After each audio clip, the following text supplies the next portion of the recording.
Good morning, ladies and gentlemen. This is a little different than usual. I'm usually making videos in the evening or afternoon.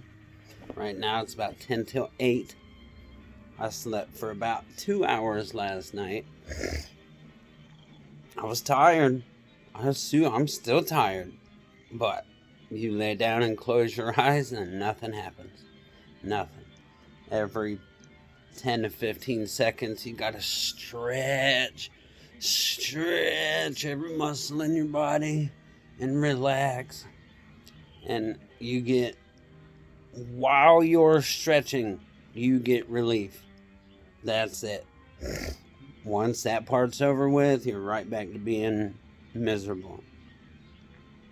But I did want to make a quick video, and I hope that you can hear my cartoons going on in the background, okay? Because I'll let you in on a little secret. This is what really pisses me off about the system that we have basically foregone our own personal journey in health and wellness for the sake of the greater good. And that's what we've been told. But things couldn't be further from the truth. Okay. Let's see, where do I want to start with this? But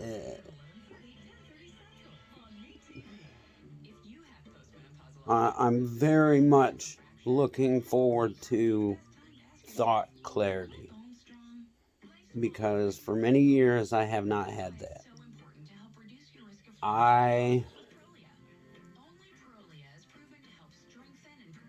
When I got locked up, I was forced to get sober, and nobody wants to get sober by going to jail, because 10 out of 10 times when you go to jail, you're not there because you want to be there. Okay, it should be fairly obvious. So the only thing you can think, trust me, I went through it, but it did get better. I was in jail. I mean, I was in and out of jail a couple times. It was never anything really serious. It was always me shooting myself in the foot, not being a good candidate for fucking probation. The fuck out of here. Oh yeah, that was one thing I wanted to say. And then I'll get on with my story, because I've been wanting to say this for a few videos. I think I did say it in some of my videos that I deleted. So I just want to reiterate, because I believe it is vitally important for a number of reasons. But there was a reason that while we were being raised, and on January 1st, I will be 40 years old. Okay, so I'm getting up there. It's been a while since I've been in school, but a lot has changed since then. And when when you're starting to open your eyes, then it's easy to see the game they're playing. And I heard another one of my favorite people that I follow said that they're not changing the rules, they're changing the game. And that's exactly what they're doing. But there was a reason. There was a very good reason that back when I was growing up, and most of my friends were growing up, that marijuana was considered taboo. It was not socially acceptable. Only in certain circles, and those were kind of few and far between. Okay? It's because marijuana is probably the most potent drug on the planet against mind control. It's simple. It's simple. You're not easily, and you would think it would be the other way around. You really would. You would think that you were easily easier to influence when you're under the influence. And I'd say in certain aspects that's true. But those are more in a self-gratifying manner. Not an overall, you're going to change, your entire lifestyle or your entire opinion on a certain subject. That's what I'm talking about. And it's funny that they're pushing it now. Okay, but look at history. Look at history. We had prohibition of alcohol for over 10 years. And I'm not gonna... There was a reason it took them 10 years to legalize it again. And you know what happened when they legalized it? They only legalized it because they were now in control of it. Marijuana is going to be the same way. Okay, and that's a plant. Well, I mean, the beer can be altered also. But I don't know that you can get the same kind of effects by altering a drink that you can by altering a plant that is smoked or eaten. So, the legalization, parts of the legalization of it terrify me. Absolutely terrify me because I know how to grow. I'll be growing my own shit. Plain and simple. I'm not going to your dispensary. Nope. That's the whole reason I'm going through the journey I'm going through right now, is because I'm tired of your fucking hamster wheel and I want off. And if I'm going to go get my green card, and everyone down here, a lot of people that I know, that's what they're doing. Oh, I just go down to my local dispensary and I see a doctor and yada, yada, yada. I pay $300 my initial visit, and then it's... I'm like, oh, fuck, that sounds just like my Suboxone clinic. You don't say. Okay. So there's that. They're in control of that product. So that scares me. Now, it probably... the product that they have now probably does not produce the same effects of the shit that we were getting when we were, in our formative years. What difference is that going to make? It might take 10 to 15 years to find that out. I don't know. Just beware of it. That's the kind of shit we need to be paying attention to. Okay? Stop being distracted by... There are so many distractions. Trust me, I know, because I'm using them right now as a tool to try and keep my mind occupied. Because that's the hardest part. Keeping your mind occupied while your brain tells the inside of your body that it doesn't belong in the outside of your body. That's what you go through 24/7 until... And I'm in the beginning stages. I still have medication in my system because of the half-life. Okay? What I'm going through right now, I haven't even gotten to the pause yet. The post-acute withdrawal syndrome. I haven't even gotten there yet because I still have medication in my system. I will have to be 1 month out of my very last dose to have that drug completely out of my system. Oh, man, it's a good thing. I mean, it's the best of things. But it's like... I'm trying to think of what it's like for normal people. How can I explain it where you guys would understand? I can't explain it. Just stating that every single waking moment. The inside of your body is telling your brain that it needs to be out. You're not comfortable in your own skin. That's the point I'm trying to get across. Nothing is content. Nothing is at ease or at rest.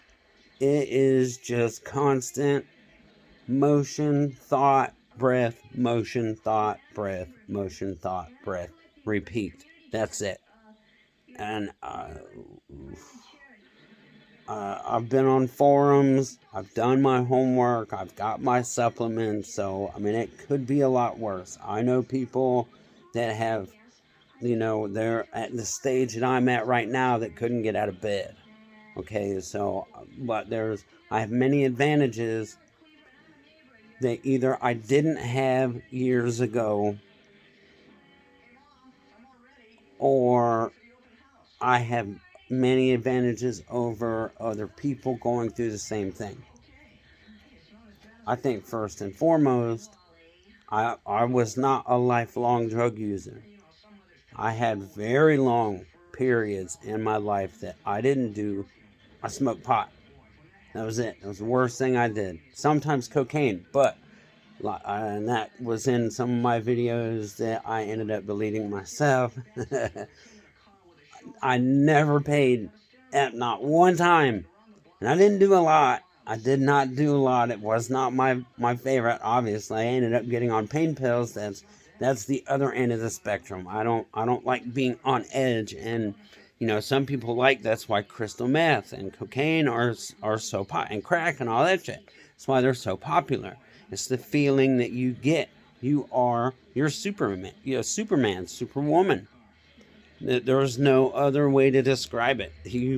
There's nothing you can't do. And I don't know. Those. I think the good Lord every day that I'm not getting off of one of those drugs. And it's bittersweet, I guess you could say, but it is somewhat helpful knowing, I hope anyway, God willing, that my ex is, I think I got it bad. Ooh. I'm not seeing shit like she's seeing. Okay, she was bad on the crystal meth. Bad. I don't know how much she was doing. Didn't see her often. She was fucked up every time I did see her, and she didn't work. And she always had money. So, she dealt with that shit. I know she did. That's why she got in all the trouble she got into. But, whatever. So, it's funny how them tables turn. I don't care who you are, how old you are, how much money you got, how pretty you are. Does not matter. Do not ever think that you will always maintain the upper hand in any situation. Don't. You're fooling yourself if you think you can. It's just absurd. Especially young women. Please take note, young women.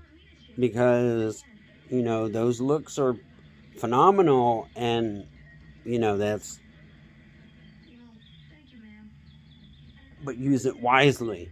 Use it. Don't abuse it, because when you abuse it, it will abuse you, and it will win, because you're going to go longer not having those looks, not being able to woo any man you want to get anything you want to, and you're left to fend for yourself, and by that time, you don't have a skill. You don't know what to do. You cannot fend for yourself. So please, young women, do yourself a favor and listen to your parent. Oh, I don't know now, because a lot of parents don't. I mean, they're putting masks on their 2-year-old babies. I can't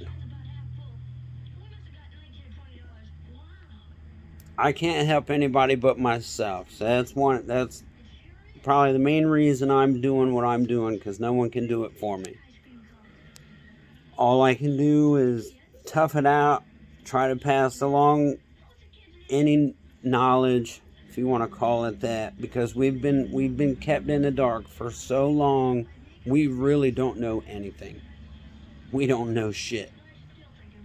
Even what they allow us to see is only a partial truth. So, the only thing that's real is your family, your immediate family, your loved ones, and the life that you hold, and the brain that's in your head. So keep it sharp and keep it focused, because it's under attack every single day.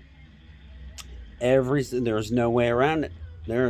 They've told us that we are being bombarded by advertisements and this and that and propaganda, and I've stated that in previous videos. That's why I went back and deleted them, which I'm sure they still have them and they could be used against me if they wanted to, but I'm a piss on, so they don't give a fuck about me now or yet, but I'm not saying I'm going to do anything. I have no plans, but if it ever came to that point and they see me as a threat, because I don't believe that they hold jurisdiction over my life to tell me, certain aspects of my life that I can or cannot do.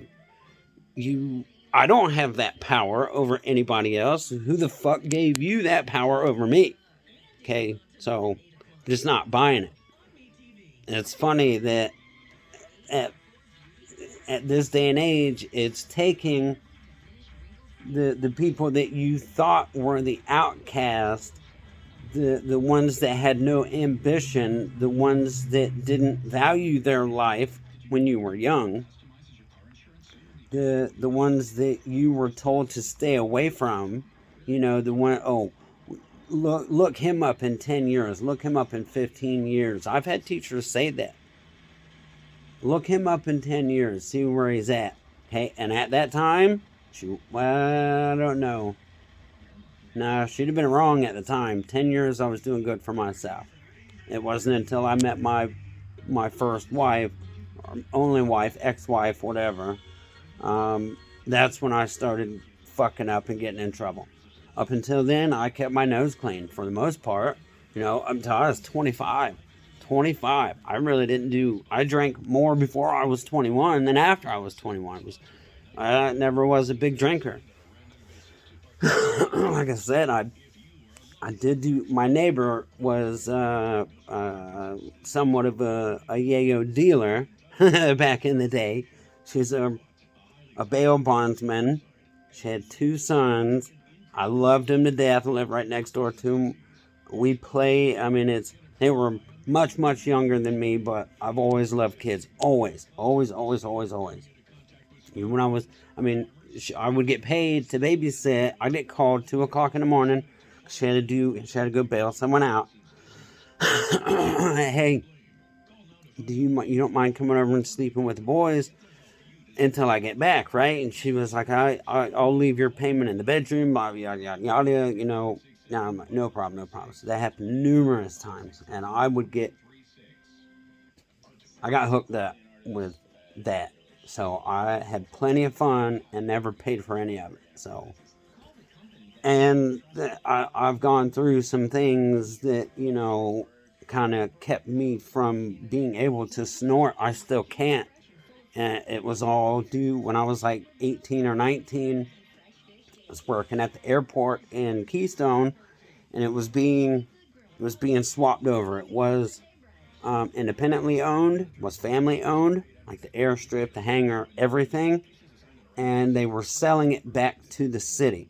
So the owners, the ones that had all their shit in the hangars and were, all their stuff was everywhere. He needed a few hands. They had one more restoration to do to make money, and then they had to do an auction of all of the plane parts and, all the shit they had in the hangar after that was done. So he needed a lot of work done.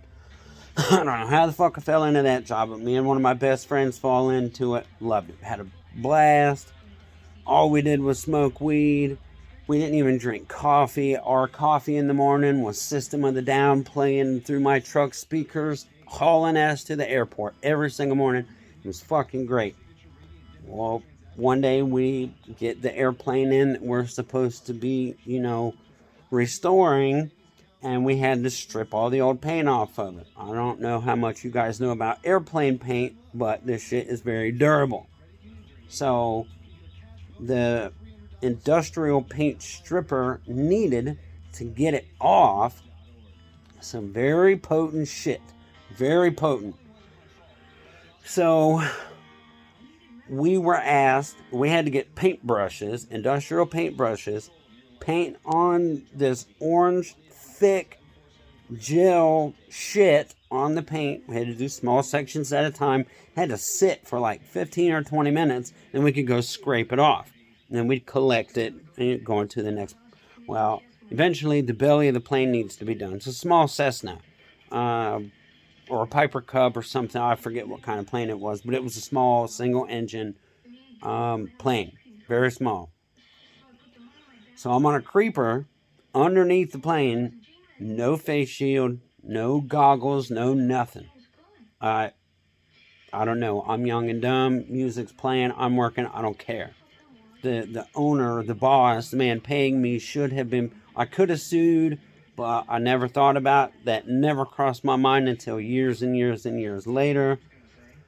But I get under there. I mean, the stripper was so bad that we could only use the paint brushes maybe 4 or 5 times, and they were completely gone. We'd have to go get new ones to continue putting it because the shit would just eat it away. There was nothing you could do.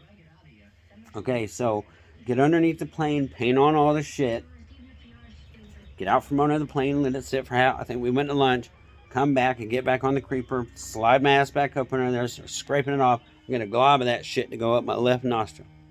Oh.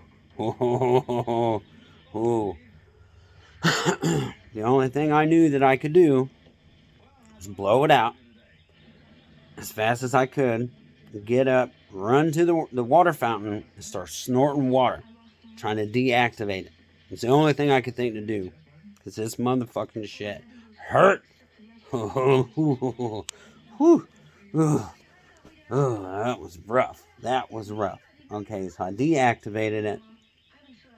Oh, for months and months and months and months. I was affected. I had scabs, all that. I mean, I have no idea, or I had no idea what kind of damage I had done. Come to find out, I guess, and I broke my nose, didn't know it, and never went to the hospital. So I deviated my septum, and I had a fucked up nasal passage. Not that anyone cares about this. I'm just, I don't have anything else to do. So just indulge me, and you'll start to learn where I'm coming from, why I made some of the choices I made throughout my life, how I got to where I'm at right now. Okay, so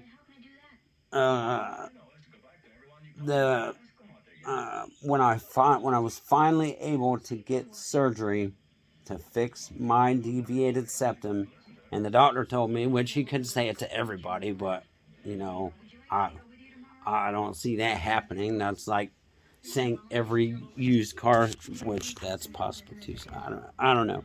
Oh, my hand is starting to hurt. Oh, fuck that selfie stick shit. I'm not doing that shit. I don't like that shit that much.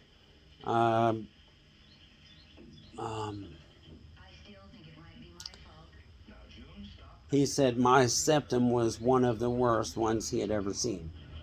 It was bad. It was bad. That surgery to correct that was not an easy process to go through. But after, I don't remember if it was before or after, the doctor at some point asked me if I had had surgery on my nasal passages before. No. Nope, I sure haven't. That's why I'm here to see you. I said, I did have a chemical burn when I was a teenager in my left nostril.